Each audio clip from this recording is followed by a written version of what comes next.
good morning. Ito po yung aking butok sa buhok. May keratin ako na oil. Pagkatapos maligo, ilalagay ko siya ang keratin oil. Tapos, etong isang yung botox ko. Capsule to siya, guys.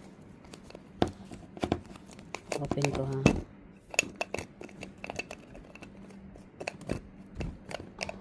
Ayaw. Yung kamay ko nagkapula-pula. Ayan siya. Nabuksan ko na to, ginamit ko kahapon. Ayan, yung capsule to. Guntingin mo para maganda to buhok kayo magpa-shine.